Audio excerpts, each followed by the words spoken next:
Hello everyone, स्वागत है आप सभी का अपने यूट्यूब चैनल जीरो खोज में वायरल कुमार के साथ। तो दोस्तों, आज बात करने वाले हैं, आप खुद ध्यान से देख लीजिए, एसबीआई पीओ 2024 पे।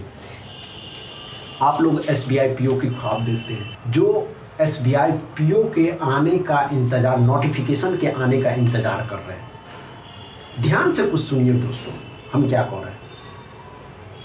आप किसी बड़ी ऊंचाई पे जाने की ख्वाब देख रहे हैं और तैयारी कर नहीं रहे हैं। थोड़ा देर पढ़ते हैं फिर उठ जाते हैं, थोड़ा देर पढ़ते हैं और उठ जाते हैं। आपको पढ़ना क्या है? एसबीआई पीओ में प्री के एग्ज़ाम में, एसबीआई पीओ प्री के एग्ज़ाम में, प्री एग्ज़ाम में दोस्तों, प्री एग्ज़ाम में क्या पूछेगा, प्री एग्ज़ाम में क्या क्या आता है दोस्तों? तो प्री एग्ज़ाम में जो आता है क्वांट आता है, कितने नंबर का? 35 क्वेश्चन का। एसबीआई पीओ प्री की बात कर रहे हैं दोस्तों, और किसी की नहीं। और ध्यान से देखिए, इसमें और क्या आता है दोस्तों? इसमें और क्या आता है? रीजनिंग आता है, रीजनिंग आता है। कितने नंबर का आता है दोस्तों? रीजनिंग भी कितने नंबर का आता है? 35 क्वेश्चन आता है। और भी कुछ है क्या? और कुछ है नहीं, और भी है दोस्तों। और है क्या है दोस्तों? तो इंग्लिश आता है। इंग्लिश आता है कितने नंबर का दोस्तों? कितने नंबर का आता है? तो 30 क्वेश्चन का आता है। आपको ख्वाब देख रहे हैं एसबीआई पीओ की, तैयारी कर नहीं रहे हैं और सोचते हैं कि हम सिलेक्शन एसबीआई पीओ में लेंगे। क्या कर रहे हैं आप लोग? जब तैयारी, आप ख्वाब देख रहे हैं एसबीआई पीओ की, जब इसकी ख्वाब देख रहे हैं दोस्तों, तो तैयारी भी उसी लेवल का करिए। हमेशा याद रखिए दोस्तों, जब किसी चीज़ पे पहुंचने का होता है ना, किसी युद्ध की तैयारी की जाती है, युद्ध करना है तो उसकी तैयारी बहुत पहले से की जाती है।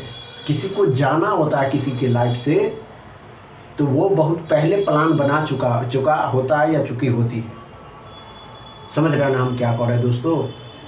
तो आप जब ख्वाब बड़ा देखते हैं कि नहीं हमको एसबीआई पीओ में जॉब लेना, नहीं हमको उस बैंक में जॉब लेना, जब बैंक में ही जॉब लेना है, हमने क्या कहा दोस्तों, जब बैंक में ही जॉब लेना है, तो यहाँ आइए ध्यान से देखिए, आपको पढ़ना क्या है? Quant 35 question. अब 35 क्वेश्चन में कुछ नंबर स्पीड मैथ का होता है, कुछ डीआई होता है और कुछ अर्थमेटिक होता है। क्या होता है दोस्तों? ध्यान से सुने, नहीं सुने ध्यान से सुनिए। हमने क्या कहा दोस्तों, आपको पढ़ना क्या? क्वांट कितने क्वेश्चन? 35 क्वेश्चन। लेकिन पढ़ना कुछ अलग है ना दोस्तों, क्योंकि इस 35 क्वेश्चन में डीआई भी आता है और अर्थमेटिक भी आता है और स्पीड मैथ भी होता है। तो आप क्वांट के लिए कुछ अलग टाइम बनाइए कि हमको इतना देर, 2 घंटा 3 घंटा सिर्फ क्वांट में देना है। क्वांट मतलब मैथ में देना है। तो जिस समय आप पढ़ने के लिए बैठते हैं तो वो सिर्फ मैथ और आप, और कुछ नहीं।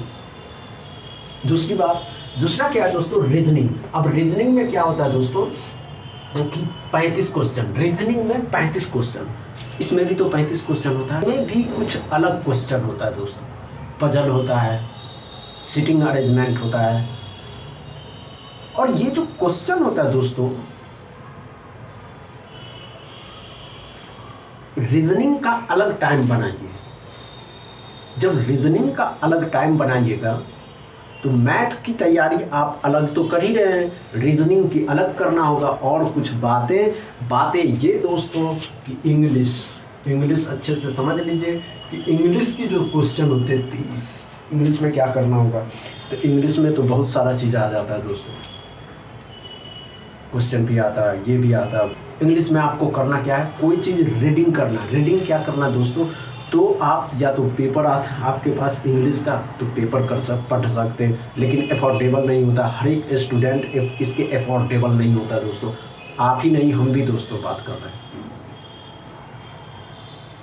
तो बुक होगा ना घर में, इंग्लिश की कोई भी बुक, बस आपको इंग्लिश समझ आनी चाहिए।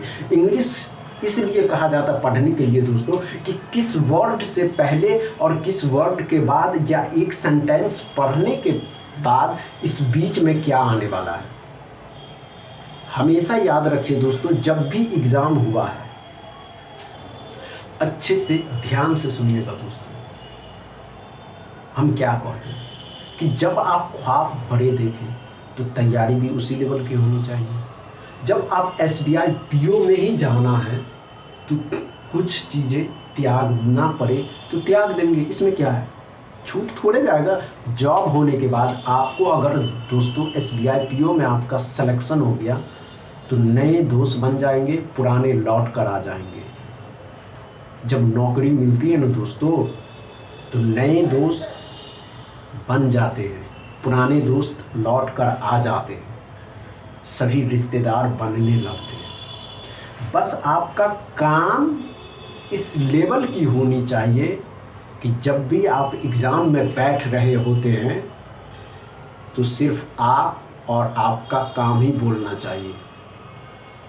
बगल में कौन बैठा हुआ है, इधर कौन बैठा हुआ है, सामने क्या है, ये वो दिस्ट है, इससे कोई मतलब नहीं। बस आपके माइंड में क्या चल रहा होता है, क्योंकि सभी बच्चे जाते हैं एग्ज़ाम देने के लिए और पास अगर 100 बच्चा जाता है एग्ज़ाम देने तो 10% पास होता है, 90% फेल होता है। समझ रहे हैं क्या हो रहा है। तो तैयारी अगर आप SBI PO की कर रहे हैं तो कंटिन्यू कांस्टेंट माइंड होकर के करिए। पढ़ना क्या है दोस्तों, पढ़ना क्या है, क्वांट पढ़ना है, रीजनिंग पढ़ना है, इंग्लिश पढ़ना है। जब 3 सब्जेक्ट है पढ़ना मिलेंगे दोस्तों। वीडियो अच्छा लगा ना दोस्तों, समझ में आ गया तो मिलेंगे दोस्तों बहुत जल्द अलग वीडियो में, अलग क्लिप के साथ। जब तक इस वीडियो को शेयर करिए, लाइक करिए, चैनल को सब्सक्राइब कर लीजिए। थैंक यू दोस्तों।